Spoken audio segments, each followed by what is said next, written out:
आप हाफिज से, कसाब से भी मिलो। कॉमन चीज क्या थी? कसाब लोग मर रहे थे तभी हंस रहा था। और इसी आधार का, वही पिक्चर का मैंने कोर्ट में आधार लिया था। ये भी हाफिज सईद जो है उसका काम कि यंग लड़कों को भड़काना। ऐसे कहा जाता है बहुत सारे बॉलीवुड के मूवीज बन रहे जहां फंडिंग दुबई से आती। बॉलीवुड एक्टर और एक्ट्रेस की जिसको बुलाया वो जाते थे। ये ना सर बहुत सुना है हमने। लीगली आप ब्रेक डाउन कर सकते हो कि क्या हो रहा था? गुलशन कुमार की साजिश हमारे मुताबिक, इन्वेस्टिगेशन के मुताबिक जो हुई थी वो तो दुबई में हुई थी और एक बॉलीवुड के शो के अंदर हुई थी। जब बॉम्ब ब्लास्ट की खबर आप तक पहुंची, साइकोलॉजी क्या थी? 12 मार्च 1993 में 12 जगह अलग अलग एक ही वक्त पर बॉम्ब ब्लास्ट हुए। जब दुबई में ये बॉम्ब ब्लास्ट करने की जब साजिश हुई थी, टाइगर मेमन था, दाऊद इब्राहिम था और कुछ लड़के पाकिस्तान के थे। ऐसे सीरियल किलर्स की साइकोलॉजी होती क्या? पैसा कमाना, इजी मनी, क्रूएल, पढ़ाई कम लेकिन शातिर दिमाग के। रेप लॉ बदलेगी आपके मुताबिक? रेप लॉ को और भी सुधारना करना जरूरी है। ये भी मैं मानता हूँ कि झूठे इंजाम लगाने से बचने के चाहिए। रेप की वजह लैक ऑफ एडुकेशन होती है, एक्सेसिव परवर्जन होती है। पॉर्न कल्चर जो आ गया ना आजकल, तुम्हारे ओटीटी प्लेटफॉर्म पर भी जो दिखाया जाता है वो भी एक जिम्मेदार कारण है। उज्जवल निकम सर एक पब्लिक प्रोसिक्यूटर है, हमारे देश के शायद one of the most legendary lawyers रह चुके हैं। बहुत इंटेंस कॉन्वर्सेशन है आज की, कानून के सब्जेक्ट को लेकर, लॉ के सब्जेक्ट को लेकर, क्राइम के सब्जेक्ट को लेकर। बैठकर एंजॉय कीजिए, बहुत ज़्यादा इंटेंस एपिसोड है और आप बहुत कुछ सीखोगे आपके खुद के देश के बारे में। It's Ujjwal Nikam sir on TRS।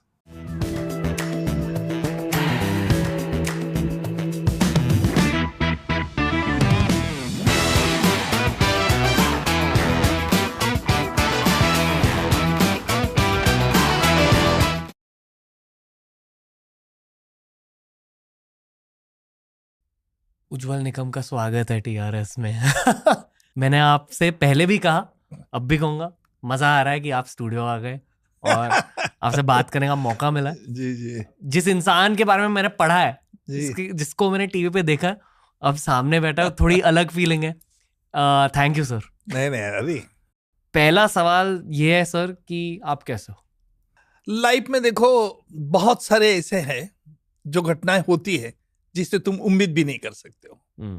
मैं तो इत्तेफाक से 93 बॉम्ब ब्लास्ट जैसे बंबई में हुआ उसके बाद ही मैंने बंबई देखा। मुझे पता ही नहीं था कि बंबई का पुलिस कमिश्नर का ऑफिस कहाँ है, क्या नहीं, और माहौल बंबई में उस वक्त अलग था। और जब मुझे यहाँ न्योता दिया गया कि भाई आप पब्लिक प्रोसिक्यूटर के हैसियत से आइए, मैंने चैलेंज को एक्सेप्ट किया। मन में तो डर था ही कि भाई बंबई एक अलग शहर है, क्या इसमें मैं टिक पाऊंगा? मेरी पूरी शिक्षा मराठी में हुई है, क्या इतनी है बड़े बड़े लॉयर्स, लेकिन मेरा सेल्फ कॉन्फिडेंस जो है ना वो बड़ा है। तभी भी अभी भी। हाँ। खुद का सवाल पूछना चाहूंगा पहले। जी। केसेस के बारे में बात करेंगे, 93 के बारे में बात करेंगे, जी। कसाब के बारे में बात करेंगे, हाफिज सईद के बारे में बात करेंगे, सब कुछ जानना है। पर पहले थोड़ा सा साइकोलॉजिकल सवाल है। पहला सवाल ये है कि आप अबू सालिम से भी मिलो, बिल्कुल, कसाब से भी मिलो, बिल्कुल, और अनगिनत क्रिमिनल से मिलो। हाँ। उन सारों में कॉमन चीज ईविल होती है, बुराई। फेयर टू से? यस। पहला सवाल है कि उन सारों में कॉमन चीज क्या थी? दूसरा सवाल यह है कि ईविल यानी कि बुराई आपके अकॉर्डिंग होती क्या है? देखिए, ये अगर कॉमन तीनों में कहेंगे जी, तीनों को अलग अलग मैं कंपार्टमेंट में रखता हूं। अबू सालेम ये ऐसे गिरोह में शामिल था कि जिस गिरोह का उसे वो भगवान मानता था क्योंकि पैसे मिलते थे, और इस गिरोह के सरनाक जो थे, जो कहते थे, वो बोलता कि मालिक की आज्ञा है, हमें काम करना है। आप समझ गए होंगे मैं क्या कह रहा हूं। लेकिन जहां तक कसाब है, कसाब जैसा लड़के को एक ब्रेन वॉश किया था और उनको लग रहा था कि हमने जाना चाहिए बाहर, इंडिया में मारना चाहिए। इन लोगों ने 10 आतंकवादियों ने बेगुनाह लोगों को मारे। उसमें सभी रिलीजन के लोग थे, हिंदू थे, मुस्लिम थे, क्रिश्चियन थे। तो क्या सिर्फ उनको एक जमात, एक रिलीजन को मारने को कहा था? नहीं, सभी को तबाही मचा दो, तभी इंडिया में आने में से कोई डर सकता है। ये मकसद ढूंढना जरूरी था। तीसरा जो आप जो कंपार्टमेंट बता रहे, जैसे हाफिज शहीद हो, जो लश्कर तोयबा या जमात उद दावा का फाउंडर प्रेसिडेंट हो, ये भी हाफिज शहीद जो है उसका काम क्या है कि यंग लड़कों को भड़काना, उनकी माथी भड़काना। जैसे हमारे आज देश में भी कुछ लोग यंग लड़कों की माथी भड़का रहे, ऐसी चिथावनीखोर भाषण देना करना कि जिससे ये हमारी यंग जनरेशन खवल उठेंगे, गुस्सा आएगा। ये उनका एक तीसरा कंपार्टमेंट है। तो मैं अलग अलग देखता हूं। आपने जो एक सवाल किया कि इनमें कॉमन फैक्टर क्या है, कॉमन फैक्टर यही इनमें तीनों में है कि हमारा एक गरूर, हमारी एक कीर्ति जो है कि हम टेरर है। लेकिन क्या आज ऐसा होता है? नहीं होता है। जब बॉम्ब ब्लास्ट की खबर आप तक पहुंची, आपकी उम्र क्या थी तब? मेरी उम्र कम से कम वहां 35-36 हुई। 35 to 36 के रेंज में। पर जब ये खबर आप तक पहुंची, पहले खबर, पहले साइकोलॉजी क्या थी, और फिर एक प्रोफेशनल लॉयर के पर्सपेक्टिव से भी बताइए जी कि जब केस आप तक पहुंचा तो हुआ क्या था। और क्योंकि बहुत सारे जेनजीज ये पॉडकास्ट देख रहे, थोड़े एकदम बेसिक पर्सपेक्टिव से कॉन्टेक्स्ट देकर थोड़ा समझाइए कि कहानी क्या है सर। यार YouTube से कमाई कितनी होती है? Podcasting one of the highest paying genres है फॉर मल्टीपल लेवल्स। पर इसके पीछे भी ना एक टेक्निक होता है, कुछ हैक्स होते हैं। मैं ये मानता हूँ कि अगर आपको YouTube पर ग्रोथ मिल गई तो आपको सोशल मीडिया में ऑटोमेटिकली ग्रोथ मिल जाएगी, आप ऑटोमेटिकली पैसे कमाओगे। पर आज के ज़माने में YouTube एक पॉडकास्ट होस्टिंग प्लेटफॉर्म बन चुका है। अगर आपको भी ये सीखना है कि पॉडकास्टिंग की शुरुआत कैसे करते हैं, तो आपका भाई लेके आया है एक कोचिंग बेस्ड कोर्स, बेसिक्स से लेकर एडवांस लेवल तक। अगर आपको भी खुद की पॉडकास्टिंग की जर्नी स्टार्ट करनी है तो ये है हमारा स्पेशल बियर बाइसेप्स के उसका podcasting 101 course, link down below. देखिए 93 में 12 मार्च 1993 में 12 जगह अलग अलग एक ही वक्त पर बॉम्ब ब्लास्ट हुए। जैसे ये बॉम्ब ब्लास्ट हुए पूरे दुनिया में हलचल मच गई, क्योंकि हमारे देश में पहली बार 12 अलग अलग जगहों पे सेम टाइम पे बॉम्ब स्फोट हुए थे। और बॉम्ब स्फोट में काला साबुन उस वक्त उनको कहा जाता था, आरडीएक्स को। आरडीएक्स ये नाम किसी को पता ही नहीं था। ये काला साबुन हाईली, फिर बाद में पता चला कि ये हाईली मिलिट्री एक्सप्लोजिव मटेरियल है। तो ये बॉम्ब ब्लास्ट होने के कारण, मैं तो जलगांव में था 12 मार्च को भी, तो 13 मार्च को देखे न्यूज़पेपर में बड़ी बड़ी न्यूज आई। उस वक्त तो टीवी का जमाना नहीं था, दूरदर्शन शायद होगा, मुझे लगता नहीं था दूरदर्शन भी। तो ये सुनने के बाद हम एकदम जगह किसने किए, क्या हुआ क्या नहीं हुआ, चर्चा शुरू हुई। और 10-15 दिन के मुझे बॉम्बे पुलिस से फोन आ गया। 10-15 दिन बाद मुझे थोड़ा हल्के से पॉज कर दे। हाँ जी, सॉरी, पर इस मोमेंट से पहले आपने दाऊद इब्राहिम के बारे में सुना क्या था और पता क्या था? दाऊद इब्राहिम एक गैंगस्टर है, इतना ही सुना था। दाऊद इब्राहिम एक शख्स जो हमेशा हम टीवी में बाद में देखें कि गॉगल लेके और वो छोटा राजन दोनों बैठे हैं, आपने भी देखा होगा तो पिक्चर, वही पिक्चर देखा था। But there was no perspective नहीं कि दाऊद इब्राहिम के बारे में मुझे उस वक्त व्यक्तिगत रूप में कोई जानकारी नहीं थी। एक स्मगलर है, चांदी का सोने का स्मगलिंग करता है, इतना ही जानकारी उस वक्त थी। ओके, 10-15 दिन बाद। हाँ, फिर 10-15 की जलगांव के सुप्रिटेंडेंट ऑफ पुलिस दीपक जोग, ये खुद मुझे शाम को मिलने को आए। जलगांव में मैं district government pleader public prosecutor था, मैं वहां भी प्रोसिक्यूशन का ही काम करता था। उन्होंने मुझे कहा कि भाई मुंबई पुलिस से आपसे दरखास्त की है उन्होंने कि आपको ये केस चलाने के लिए वो कह रहे, तो आप एक्सेप्ट करेंगे क्या?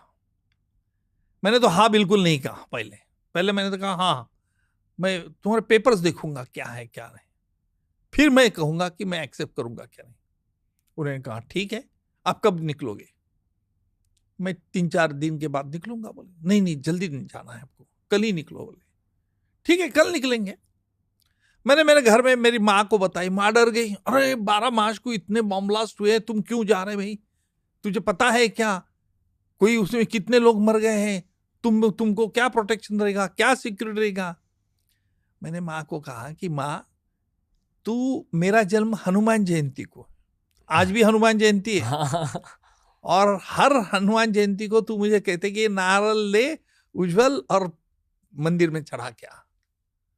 देखो, और हाँ, आपकी यहाँ भी आज हनुमान का, आज सुबह ही मैं गया था हनुमान मंदिर में, तो ये बड़ी इत्तेफाक की बात है भाई। जय बजरंग बली। जय बजरंग बली। कंटिन्यू। तो जाने के बाद मैंने मेरे माँ को समझाया कि माँ, ऐसा कुछ नहीं होता, तकदीर में जो लिखा है वही होने वाला है, आप चिंता क्या को। और मैं कोई किसी से दुश्मनी थोड़ी बोल रहा जी, मैं कानूनी काम करने वाला है, मुझे व्यक्तिगत रूप से किसी से दुश्मनी नहीं है। नहीं तो आप मत जाओ, ये मैं अच्छा नहीं है, बम्बई में क्या होता है, तुमको बम्बई में गए भी नहीं, तुम कभी रहे नहीं, कहाँ रहेंगे तुम, मतलब बम्बई पुलिस अरेंजमेंट कर। पिताजी नहीं थे, पिताजी तो गुजर गए थे मेरे 87 में। बोले ठीक है, बोले जाओ। पिता, वहां जाने के बाद मैंने देखा Bombay police commissioner, joint commissioner of police MN Singh थे। सिंह साहब से मिले, और सिंह साहब का बड़ा जो ऑफिस था, उन्होंने सब पुलिस इंस्पेक्टर्स, ACPs, DCPs को बुलाया। 40-45 इंस्पेक्टर आ गए, 45। और जब उन्होंने देखा मेरे पास, तो उनको थोड़ी एक भावना ये थी, ये गांव का लड़का क्या काम करेगा, इसको काय को बुलाया है। उस वक्त तो दुबला था अभी थोड़ा सा। तो सभी एक उनके नजर में, मेरी तो पहले से ही एक आदत थी कि देखने के बाद पहचानना क्या आदमी किस प्रकार के। मैंने ये सब पुलिस इंस्पेक्टर के पास देखा, तो पुलिस इंस्पेक्टर मेरे पास भी ऐसे देखते थे। उनको लगा कि ये गांव वाला लड़का गांव से क्यों बुलाया भाई इसको। MN सिंह साहब ने कहा कि भाई ये उज्जवल निकम है, ये स्पेशल पब्लिक प्रोसिक्यूटर है, और he will be one of the public prosecutor. मुझे उसमें और एक भी थे। तो मतलब मैंने जब MN सिंह बोले कि he will be one of the prosecutor, मैंने उसी लिए मन ठान लिया था कि नहीं, I will be the only public prosecutor in this case. पूरी बॉम्ब्लास्ट केस मेरे नाम से लिखी जाएगी, मेरे नाम से बताइए। ये मैंने ठान लिया था कि मैं इस केस में ऐसा काम करूंगा। हाँ, कमिश्नर ऑफ पुलिस ऐसे कहते हैं क्या, देख लीजिए। फिर मैंने पुलिस इंस्पेक्टर से बात की, मैंने कई उनसे बातें बताई, कई इन्वेस्टिगेशन के बारे में उनसे राज ली, कई उनको समझाया किस प्रकार चलना है, क्या प्रकार केस इन्वेस्टिगेशन, और इस प्रकार हमने वो केस चलाई।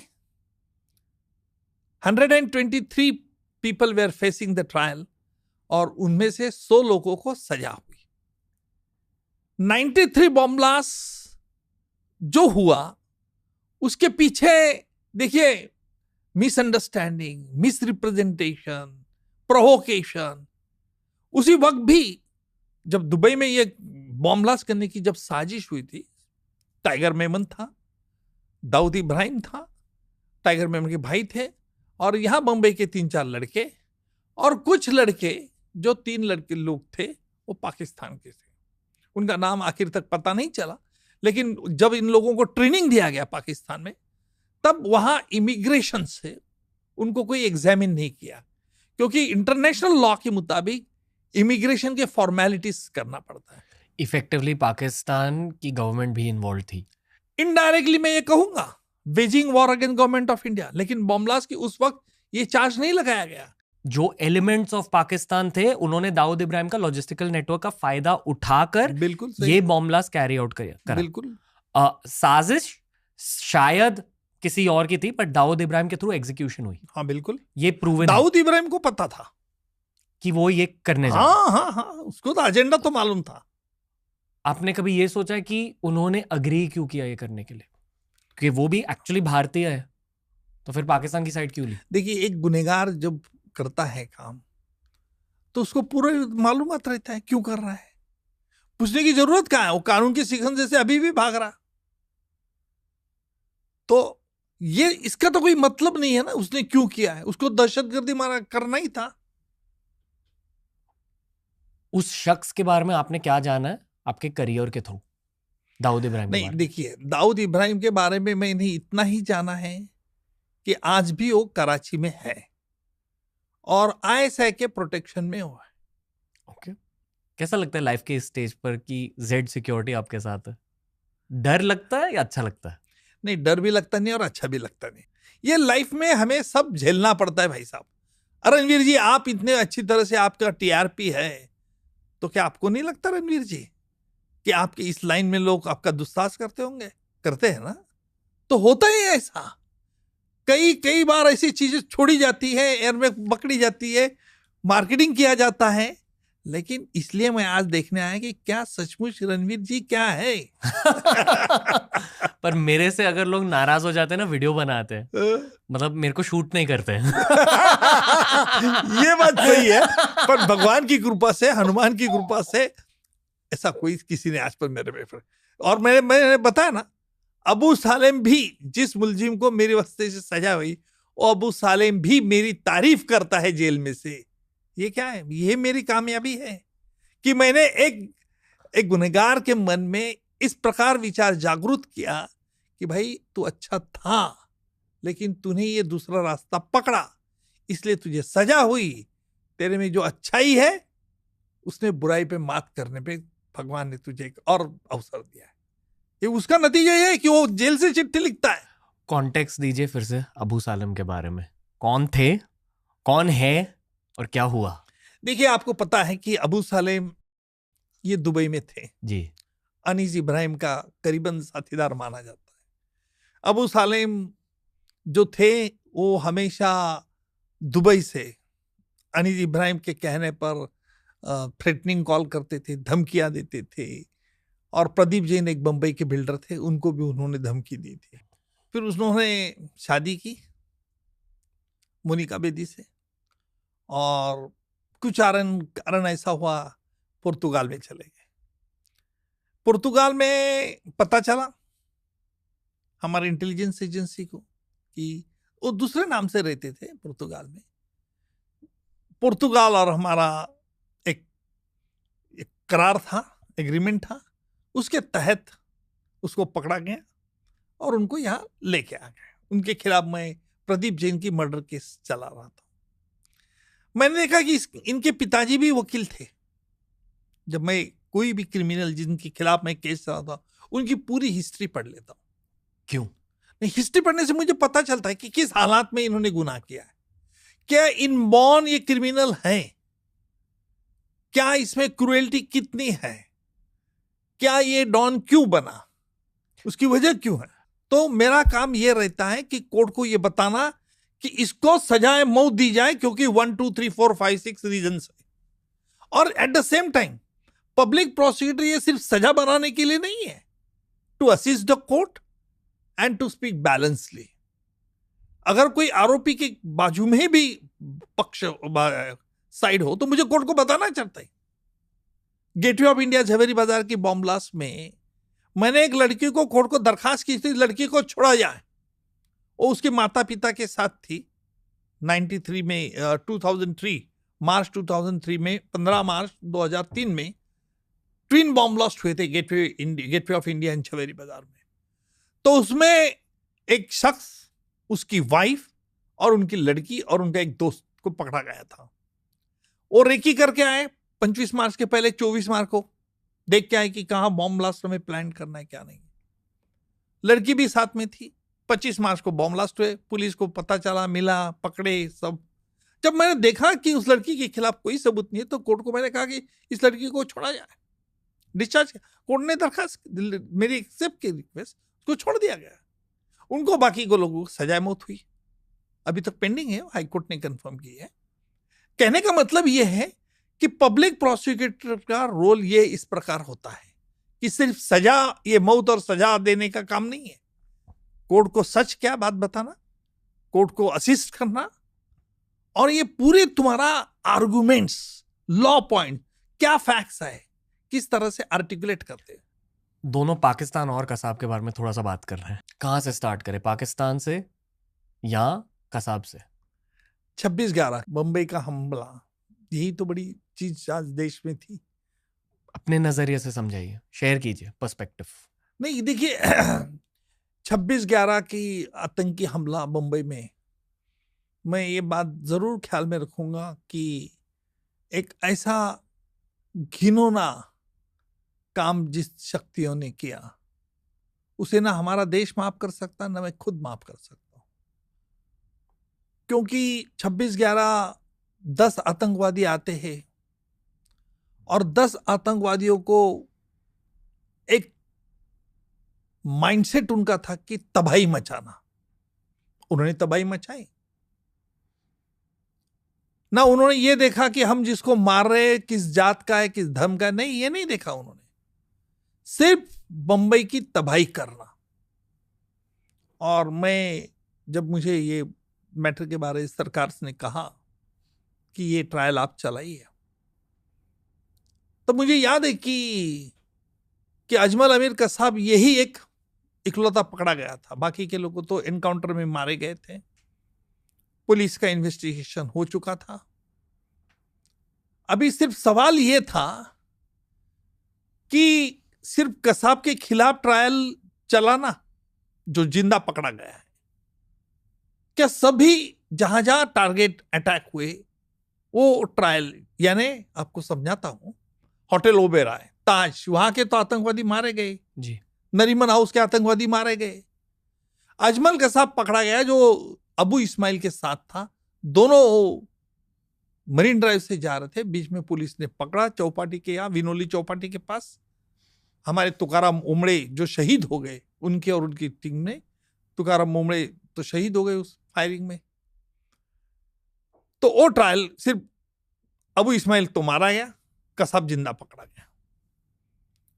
जब मैंने पूरी ये हिस्ट्री पढ़ी तब मेरे पास दो प्रकार की सोच थी। सिर्फ अजमल कसाब यानी उसको सीएसटी की केस चलाना, क्या नहीं चलाना, क्या पूरी ये भी इंसिडेंट जो हुए हैं जिसमें मर गए हैं उसमें तो कोई आरोपी बचा ही नहीं है, तो ट्रायल किसके खिलाफ चलाएंगे? तो वो ट्रायल मिक्स करना क्या नहीं मिक्स करना, ये बड़ा अहम सवाल था। ये पहली बार आपके माध्यम से मैं बता रहा हूं। उस वक्त केंद्र सरकार में जो तत्कालीन सरकार थी उस वक्त, उनमें से एक मिनिस्टर साहब का कहना था कि सिर्फ कसाब की केस चलाओ, बाकी के केस छोड़ दो, क्योंकि उसमें अभियुक्त तो मर गए, क्या ट्रायल चला के क्या फायदा। ये उनकी सोच मुंबई पुलिस कमिश्नर साहब ने मुझे बताई कि उज्जवल जी हमें सिर्फ कसाब के खिलाफ ही केस चलाना है। मतलब क्यों? नहीं, उन्होंने मुझे बताया, मैं नाम नहीं लूंगा, उन्होंने मुझे बताया कि गवर्नमेंट ऑफ इंडिया का ऐसा कहना है, उस वक्त तत्कालीन गवर्नमेंट ऑफ इंडिया। तो बोले कसाब की केस जल्दी चल जाएंगी तो जल्दी खत्म हो जाएंगी ट्रायल, 2 महीने में कसाब का नतीजा आ जाएगा, क्योंकि अगर तुम पूरे ट्रायल इकट्ठा चलाएंगे तो उससे फायदा क्या, उसमें तो अभियुक्त तो मारे गए। तो मतलब देखिए, मैंने उनको कहा कि अजमल कसाब इसको फांसी के फंदे तक लेके जाना ये मेरा टारगेट नहीं है। मुझे ये सोचना है कि 10 आतंकवादी कहां से आए। वो तो पाकिस्तान से तो जाहिर था, क्यों आए, तबाही मचाने के लिए, ये भी जाहिर था, लेकिन किसके कहने पर आए, किसने भेजा इनको? सिर्फ पाकिस्तान पे उंगली उठा के नहीं चलेगा, क्योंकि हमें दुनिया को बताना है रणवीर जी कि इसके पीछे कौन है। 26/11 कहते हैं। मैंने कहा अगर हम सिर्फ कसाब के खिलाफ ही केस चलाएंगे तो साजिश कैसे साबित कर सकते हैं? कमिश्नर साहब सोच में गिर गए। तो बोले आपका ओपिनियन क्या? मतलब मेरा ओपिनियन ये है कि कसाब के साथ जो भी बाकी के अटैक हुए वो भी केस चलाइए, साथ में हम सिंगल चार्जशीट दर्ज करेंगे। वो लेकिन उससे ट्रायल को थोड़ा वक्त लगेगा। तो मतलब लगने दो, मुझे उस बात की फिक्र नहीं है ट्रायल कहां तक चलती है और कसाब को कब फांसी होती है। मुझे इस बात की फिक्र है कि हम दुनिया के सामने क्या साबित करने वाले हैं। क्या अगर हम सिर्फ कसाब के खिलाफ केस चलाएंगे तो साजिश के लिए तो 2 तो लोग चाहिए। अबू इस्माइल तो मर गए, इस साजिश के बारे में हमारे पास सबूत क्या है? तो हम अगर ये पूरी कंबाइन कर देंगे तो हम ये साबित कर सकते हैं कि ये साजिश के हिस्से पे आए, साजिश के मुताबिक इन्होंने अलग अलग। पब्लिक में चर्चा तब ये थी कि इतना टाइम क्यों लग रहा है फांसी तो को देखिए लेकर। उसकी वजह मैं आपको बता रहा हूं, ज्यादा टाइम नहीं लगा। रणवीर जी मैं बता रहा हूं, 7 महीने के अंदर हमने एक केस खत्म किया, 8 महीने के अंदर में हमारा पूर्ण आर्गुमेंट हो गया, फिर वो हाई कोर्ट में 4-5 महीने लगे, सुप्रीम कोर्ट। ये कानूनी प्रोसेस है, क्योंकि हमारा कानून ये कहता है देश का 100 गुनहगार छूट गए तो चलेगा, लेकिन एक निरपराध सजा होता। और इसलिए कसाब के लिए भी 2 वकील दिए थे सरकार की तरफ से। सरकार की तरफ से मैं अकेला लड़ रहा था। तो ये फिर मैंने कहा कि नहीं, हम पूरी ट्रायल जॉइंट ट्रायल चला देंगे। मैं आपके दर्शकों को भी ये बात बताना चाहता हूं कि कसाब को जल्द से जल्द उसका केस ट्रायल खत्म हुई थी, और ये ट्रायल खत्म होने के कारण आज, इसलिए क्योंकि नहीं तो आज भी देखिए 26/11 के आतंकी हमले के पहले भी हमारे देश पे बहुत आतंकी हुई है, कश्मीर में हुआ है, लेकिन हम कहते थे कि पाकिस्तान से आए, पाकिस्तान के लोगों ने चेतावनी दी इसलिए कश्मीर में ये हो रहा है। दुनिया विश्वास नहीं रखती थी। 26/11 के आतंकी हमले के बाद दुनिया ने पहली बार विश्वास रखा कि पाकिस्तान में इसकी साजिश हुई थी। और अगर वो सिंगल केस होता तो नहीं फिर समझ, दुनिया को नहीं पता चलता। पाकिस्तान बोलता था यार ये कसाब बिसाब कौन है, ये नौटंकी कुछ भी लाते भारत, क्यों कसाब आएगा अकेला। तो पूरी हमने ये कनेक्टिविटी कनेक्ट जो है ना वो ज्वाइन कर दी थी। उस केस के दौरान आप कितनी बार कसाब से मिले खुद? रोज डेली मिलता था, हर दिन? हर दिन। कुछ भी बदला ओवर टाइम? नहीं, लास्ट उसमें बदलाव था। मैं तो उससे भी बात करता था। एज क्या? एज उसकी 20 से 22 तक, 22-23 तक थे। डॉक्टर का ओपिनियन था, क्योंकि हमने तो उसका बर्थ सर्टिफिकेट हमें नहीं मिला, 22 से 24 तक था उसका। एक टेररिस्ट का जन्म होता है ब्रेन वॉशिंग की वजह से। कहा जाता है कि नहीं ये जो भारत के लोग हैं बुरे हैं, बुरे बुरे, मारो मारो मारो मारो, ब्रेन वॉश हो गया।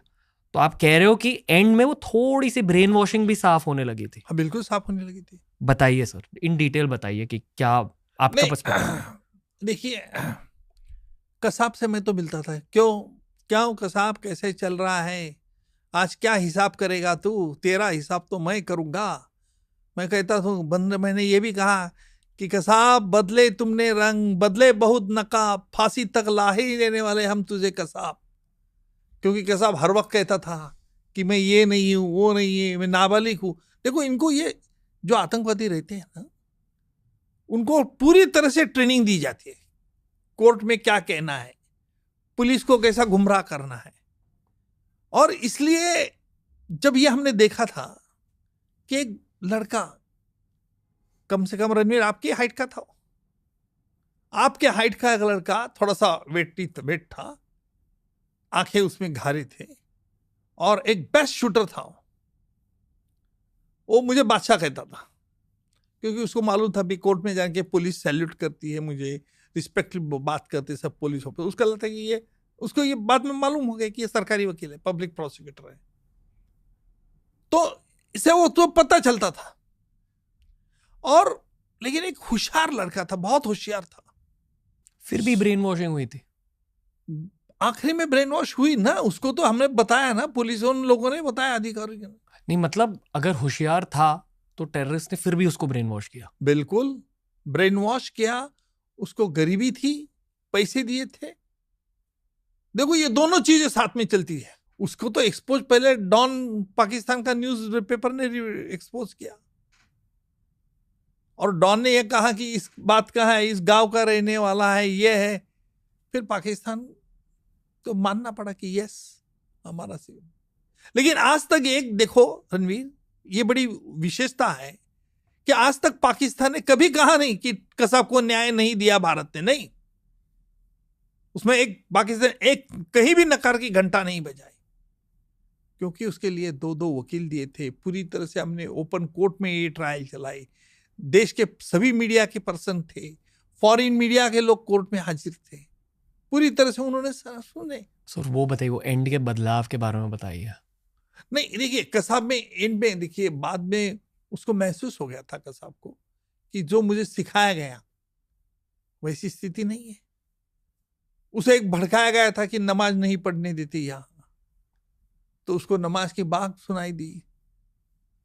उसको अटेंशन, देख भारत में सब कैसे फ्री चल रहा है, सभी लोग, हमारे बड़े बड़े पुलिस ऑफिसर भी मुस्लिम भी थे।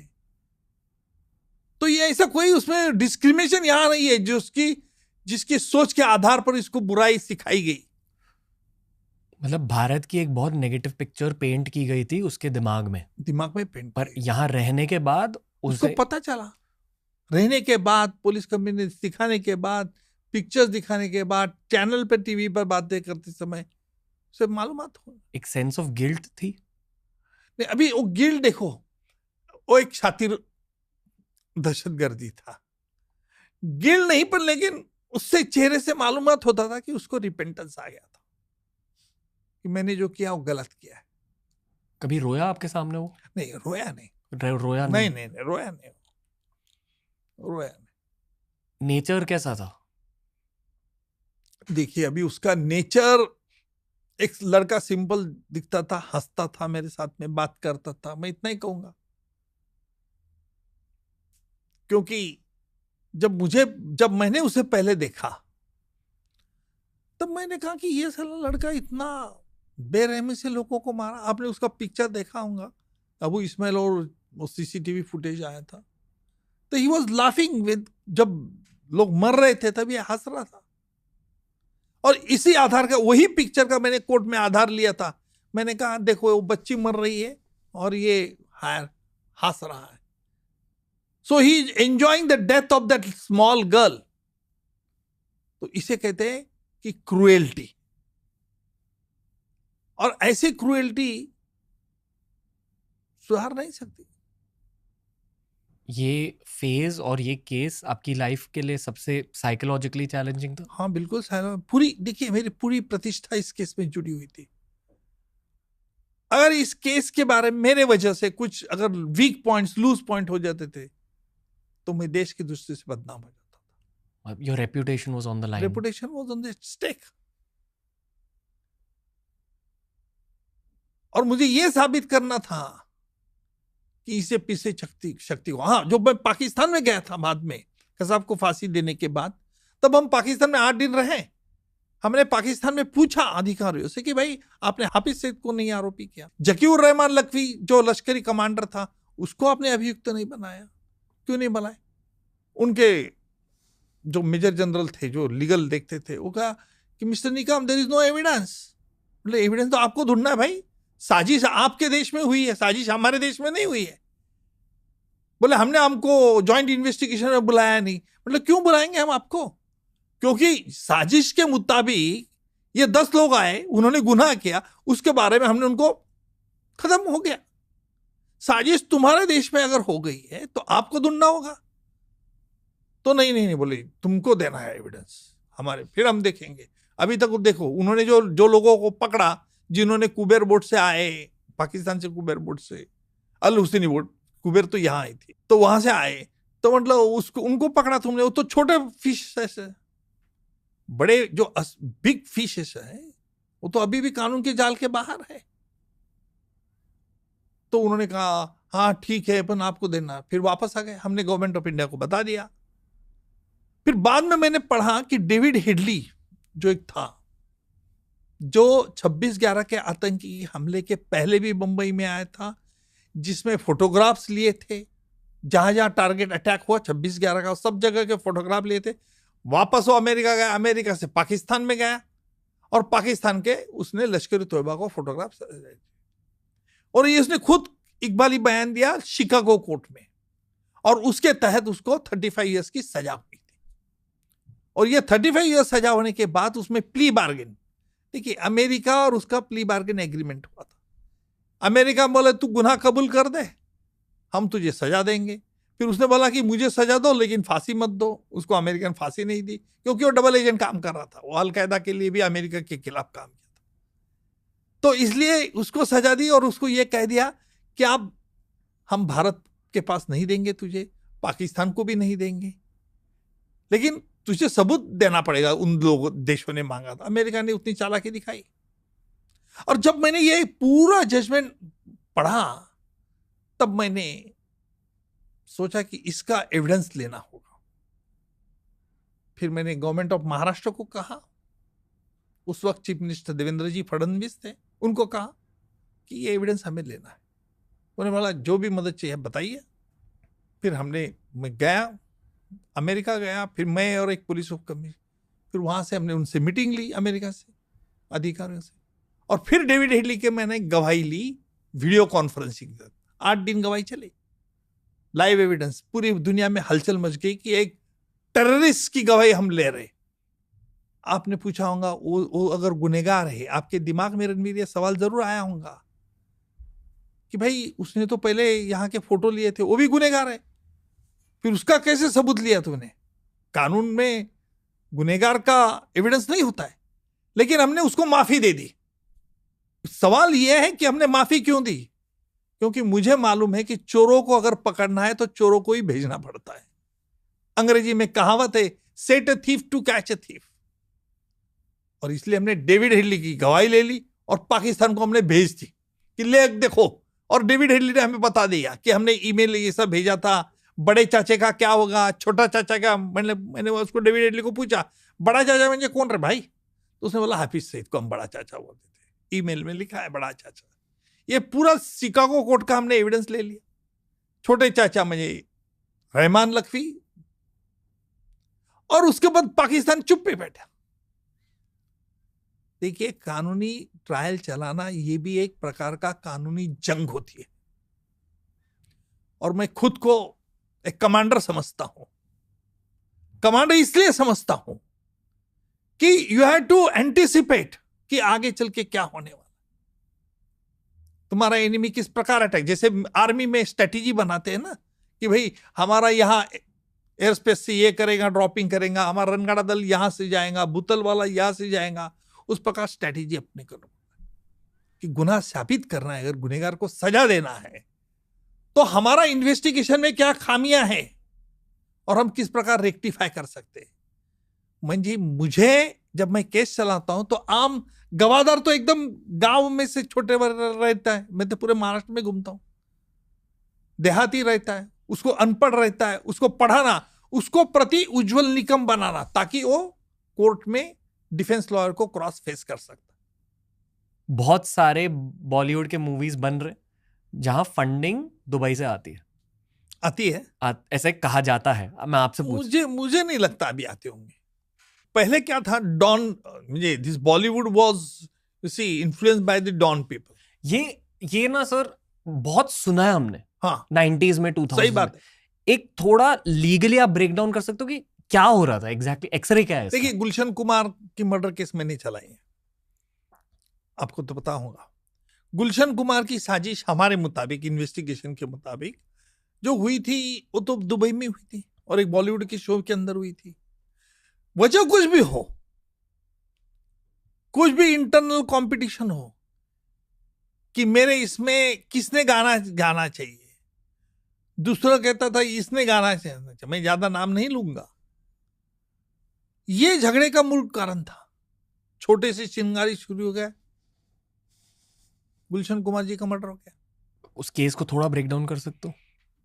हाँ, हमारे इन्वेस्टिगेशन के मुताबिक उसकी साजिश जब दुबई में हुई और बड़े बड़े लोग उसमें थे,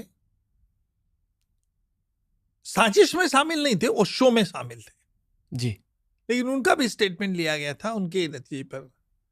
और अपने को पता है, नदीम सैफी को भी हम एक मुलजिम, उसको पुलिस ने उसको किया था, लेकिन नदीम सैफी को उस वक्त मर्डर के पहले ही वो लंदन में था, इसलिए उसने दावा किया कि मैं नहीं हूं, और उसको एक्सट्राडिशन के लिए हमने मांग की थी। बो स्ट्रीट मैजिस्ट्रेट के सामने उसको एक्सट्राडिट करने की ऑर्डर भी की थी, प्राइमा फेसी एविडेंस। नदीम ने अपील किया, फिर वो जीत गया अपील में, फिर नहीं आया वापस।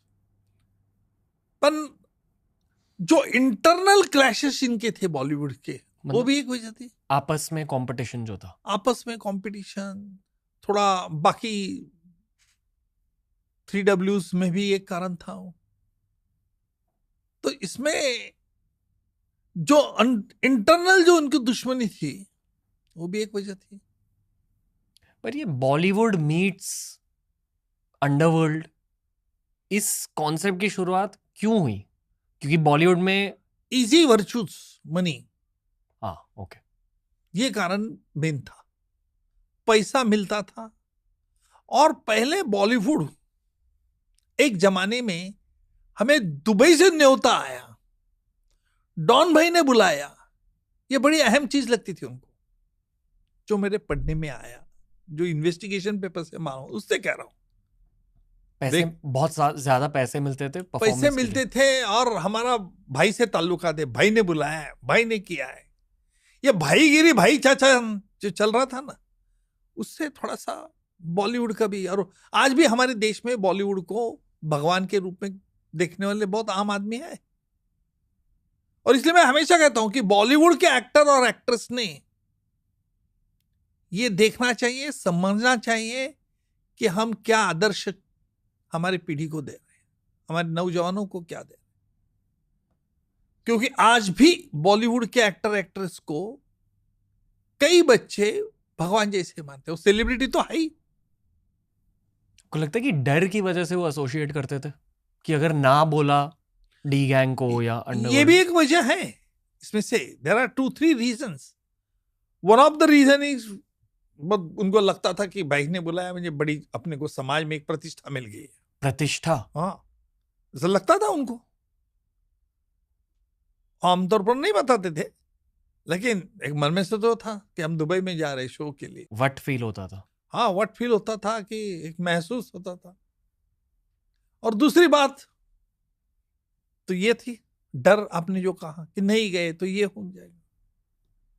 और उस वक्त तो डर भी था ही ना लोगों, उनके मन में। वो तो एक्सेप्ट ही करना पड़ेगा।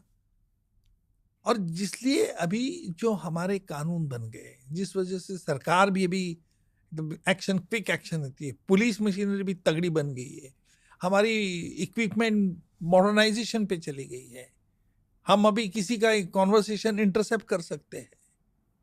ये कुछ बड़े अहम चीज होती है।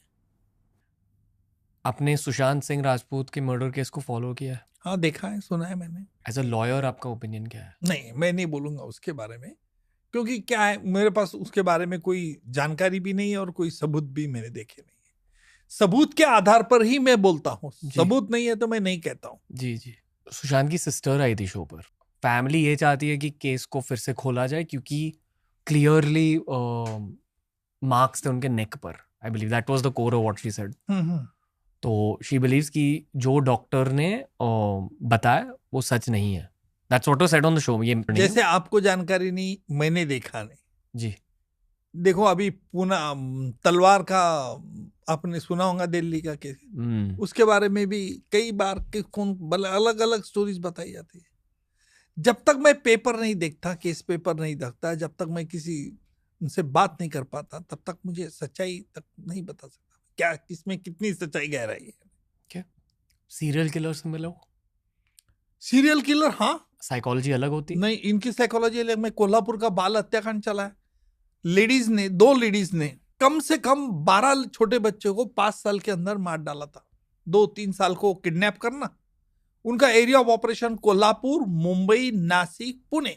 वजह कुछ नहीं, ऐसे बच्चों को लेके जो अगवा करते थे, उनको हाथ में लेके पिक पॉकेटिंग करते थे। पकड़े गए, समझो मैंने आपका पॉकेट पिक।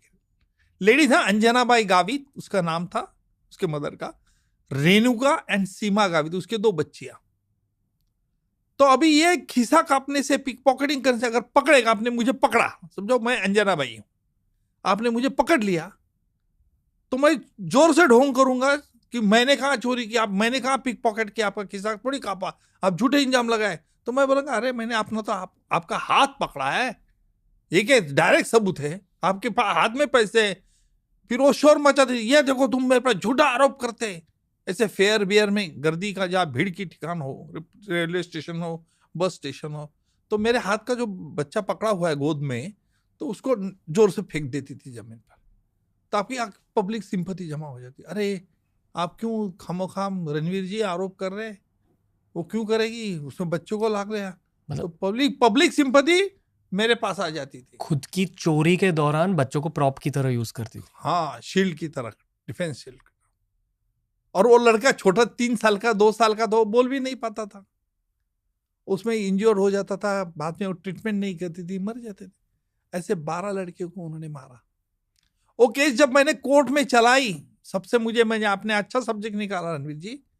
मैंने कई आतंकवादियों के खिलाफ ट्रायल चलाए, कई डेकॉइट्स के खिलाफ चलाए, कई गैंगरेप वाले के चलाए, कई अलग अलग मामले चलाए। लेकिन ये जो बाल हत्याकांड जो कोल्हापुर का चलाया ना मैंने, उसका फैसला, वो 2 लेडी, एक तो अंजना बाई कभी जेल में ही मर गई, रेणुका सीमा को कोर्ट ने फांसी की सजा दी। आपको मालूम है कि कोर्ट के आगे जैसा फैसला हो गया 1:30 बजे, कोर्ट के सामने कितने लोग होंगे खड़े? 250-300। कौन थे? छोटे छोटे स्कूल के बच्चे। क्या कर रहे थे वो? मुझे शुगर दे रहे थे, चक्कर, कि साहब आपने न्याय दिया, साहब ने। छोटे बच्चे हूं। मेरे जिंदगी में ये सबसे आनंद मुझे जो मिला है ना इस केस से, कसाब को फांसी चढ़ाने से नहीं मिला ज्यादा। वहां तो पाकिस्तान को मैंने एक्सपोज किया, लेकिन छोटे बच्चों को लगा, और उस वक्त कोल्हापुर में सभी इधर, अरे अपने छोटे बच्चों को बाहर नहीं जाने देना, अगवा कर लेंगे कोई भी, इस प्रकार की एक भीति का माहौल हुआ था। और उनकी इंटेंशंस सिर्फ पैसे कमाने की थी। पैसे कमाने की थी। तो गुनाह कोई शख्स आदमी ही करता, ऐसा नहीं है। ऐसा अच्छा, और रेणुका मैरिड थी, उसको भी बच्चे थे, लेकिन खुद को बच्चे को बचा रखती थी।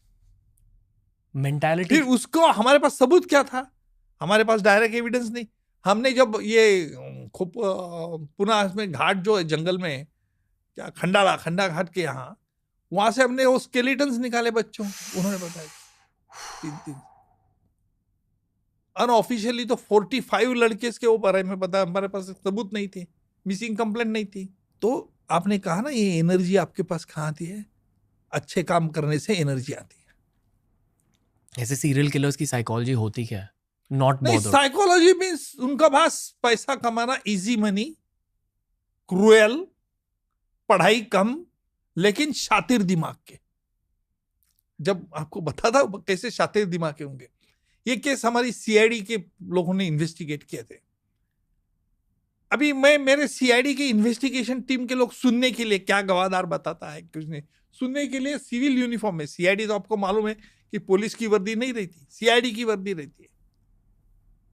जैसे कोर्ट में बैठते थे तो ये लड़कियां तुरंत पहचानती थी और कोर्ट को बताते थे कि साहब ये पुलिस के सीआईडी के लोग बैठे कोर्ट में, उसको बाहर निकालो। कोर्ट मुझे पूछती थी, हमें निकालना पड़ता था बाहर, क्योंकि कानून ऐसा कहता है कि police officer should not sit in the court hall. देखिए कितने होशियार, हर कोई क्रिमिनल है रणवीर, एक बात ख्याल में रखना, हर क्रिमिनल इंटेलिजेंट होता है, मैं मानता हूं, कोई बुद्धू नहीं रहता। Intelligence is a pre requisite for crime. Yes, absolutely correct. उसको कोई पढ़ाई की जरूरत नहीं है। अजमल अमीर कसाब इंटेलिजेंट था, लेकिन सोच गंदी थी। डेकॉइट वैसे ही कैसे होता है? डाकू दिखने में तो आमतौर पर आदमी दिख रहे, लेकिन ये जो डेकॉइट होती है, ये तो 10 लोग, इनका काम तो रेप करने का ही था, गैंग रेप। वजह? ये मैंने जो केस चलाई वो कोठेवाड़ी डेकॉइटियन गैंग अहमदनगर डिस्ट्रिक्ट में चलाए थे। वो जो कुछ नहीं, एक परवर्सिटी, सेक्सुअल ड्राइव एंड लूट मार करना। डेकॉइट क्या करते थे? चंबल में डेकॉइट क्या करते थे? वही करते थे ना। ये घोड़े पे चलते थे, ये जीप में 8-10 लोग चलते थे। फिर उनमें से हमने रूल एंड डिवाइड, उसमें एक डेकैत का हमने माफी का गवाह बना दिया, उसके माध्यम से हमने पूरी इनको सजा करवा दी। एक थोड़ा सा सेंसिटिव टॉपिक है सर, पर आपके एक्सपीरियंस के मुताबिक रेप की वजह क्या होती है यूजुअली, कि अलग अलग वजहें होती है? नहीं देखो, अभी शक्ति मिल गैंग रेप केस बंबई की, क्योंकि एक प्रेस रिपोर्टर, मीडिया रिपोर्टर लड़की, वो शक्ति मिल यहां जो थी, जो बंद पड़ी हुई, ये दोनों रिपोर्टर्स, यंग रिपोर्टर्स, एक लड़का और लड़की, उस जगह को शूट करने गए थे। वो ऐसा निर्जन है, लोनली है, और शूट का मकसद यह था कि बंबई इतना बड़ा भीड़ होने के कारण भी ये ऐसी जगह वेस्टेज पड़ी है। ये लड़कों ने देख लिया, पकड़ा, लड़के को भी पकड़ा, लड़की को भी पकड़ा, और उस पर गैंग रेप के 5 लोग थे लड़के। 5 लड़कों ने रेप किया जो 5th वाला था उसने मोबाइल में उसमें कुछ तो भी ब्लू फिल्म थी, उसके पोजेस दिखा के उस पर उसने रेप किया और बाद में बोला सॉरी उस लड़की को, मीडिया को। देखो मैं हैरान हो गया।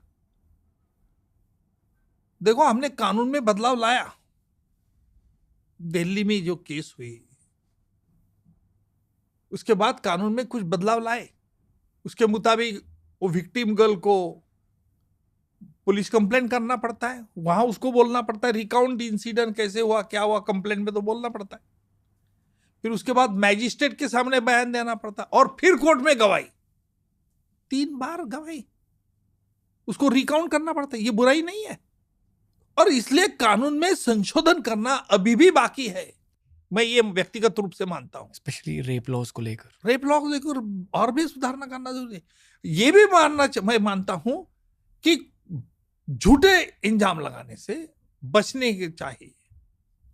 ऐसे ही केसेस होते हैं, झूठे एक्यूजिशन किए जाते, तुम प्रेस्टिजियस आदमी और रणवीर बड़ा आदमी है, लगा दिया झूठा। मैं आपके आमतौर पर एग्जांपल दे रहा हूं। नहीं, इट्स करेक्ट। हाँ, झूठे इल्जाम होता है, झूठा इंजाम होता है। और इसलिए देखो ये लड़की पर क्या हालत होगी उसकी, उनको सजा हुई, आजीवन कारावास की सजा हुई, वो बात छोड़ दीजिए। पर ये इनबॉर्न क्रिमिनल परवर्सिटी टेंडेंसी के लड़के कोर्ट में कैसे पेश आते हैं जो रेपिस्ट होते हैं? एप में आरोपी अभी तो क्या पेश आएंगे, वो तो चुपचाप बैठे रहते। They don't speak up, they can't speak. If they had to speak, they can give their statement. Court पूछती है कि ये ऐसा सबूत आया है, तुमको क्या कहना है, वो तो बोलते।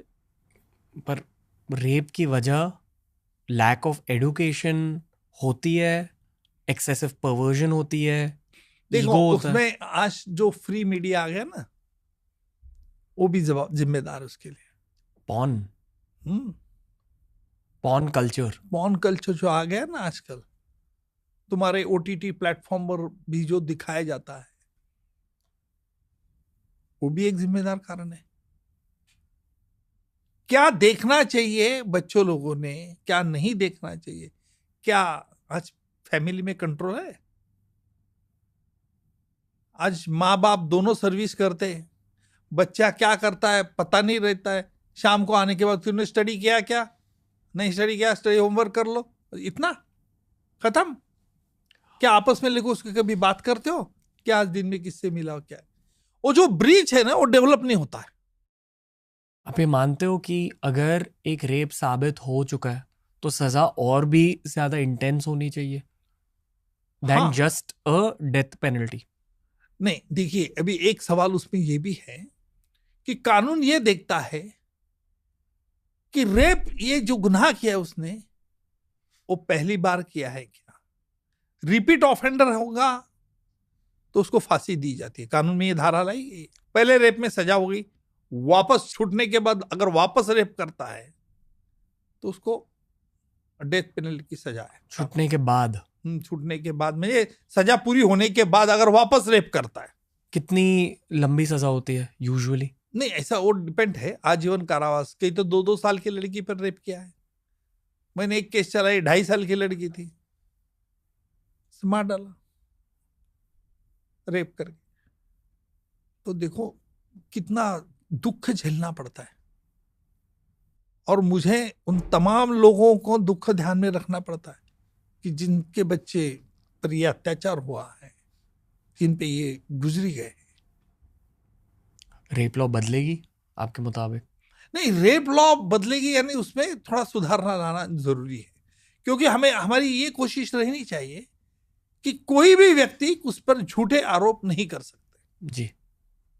नहीं तो कोई भी, आज तो आपने देखा होगा कि मी टू बीच में चला था ना, कुछ फॉल्स मी टूज भी थे उसमें। बहुत फॉल्स मी टू थे, पर तुम्हारा रेपुटेशन की तो धज्जियां उड़ गई। तो इससे भी बचना चाहिए। मीडिया का ने भी ध्यान देना चाहिए कि जिस पे आरोप लगाए सही है कि झूठ है, पहले से भी क्यों आप उसको डिफेम कर देते, कंडेम कर देते। मीडिया ट्रायल्स जैसे कहते हैं, होते हैं ना। अच्छा लगा आपसे मिलके। अरे बहुत बहुत धन्यवाद। आपके लिए पॉडकास्टिंग का एक्सपीरियंस कैसा रहा? नहीं, बहुत बढ़िया। आपने जिस खुबिया से मुझे कई सवाल किए, मुझे पता नहीं कि कई राज मैंने जो आप बताना चाहिए था क्या नहीं चाहिए, पर मैं एक कह रहा हूं कि मैंने छप्पर फाड़ के आपके सामने बात की। Thank you sir. बाकी उसमें कोई छुपाई नहीं, कोई बुराई नहीं, कोई किसी की निंदा नालस्ती नहीं की। इसी कॉन्वर्सेशन के दौरान आपने कहा था कि बॉलीवुड के प्रोफेशनल्स को ध्यान में रखना चाहिए, वो लोगों को इन्फ्लुएंस कर रहे हैं। क्या कर रहे हैं? मेरा मानना ये है कि आज के जमाने में ना असली इन्फ्लुएंसर्स आप जैसे लोग हैं। धन्यवाद। जिनके पास एक्सपीरियंस है। फिल्मों के अलावा भी बहुत महान इंडस्ट्रीज होती है, क्योंकि हमारे देश में हमारी लॉ की इंडस्ट्री बहुत महान है, पर लोग सिर्फ अब लॉयर्स को जानने लगे हैं सर। एंड आप इन मेनी वेज, ये मैंने अब तक नहीं कहा पर ये पहले ही कहना चाहता था मैं, कि आप एक सुपरस्टार लॉयर। अरे नहीं तो we are all honoured to host you sir. जी, I am very kind of you. आपने भी बहुत खूबिया से कि जिसने मुझे ओपन किया। देखिए, आदमी को जिंदा रहने के लिए क्या चाहिए ज्यादा? बस आप जैसे लोग मिले, आप जैसे लोग हमारी प्रशंसा करते, सब मोर देन थे। चलो, टाइम की कीमत बहुत ज्यादा होती है लॉयर्स की, तो I appreciate it sir. Lots of respect, lots of love. Thank you and all the best. Thank you sir. तो दोस्तों, ये था आज का एपिसोड उज्जवल निकम सर के साथ। बताइए कैसा लगा, हमें ये भी बताइए कि आपको और कौन से लॉयर्स को देखना है TRS पर। Definitely send in your guest suggestions. इस साल मुझे बहुत सारे एडवोकेट से बात करनी है, पब्लिक प्रोसिक्यूटर से बात करनी है, but we need guest suggestions from you. So keep supporting TRS, keep helping us grow. बहुत सारे एपिसोड्स आ रहे हैं जो ऐसे ही तगड़े फील वाले हैं। Keep watching, keep learning, keep growing with TRS.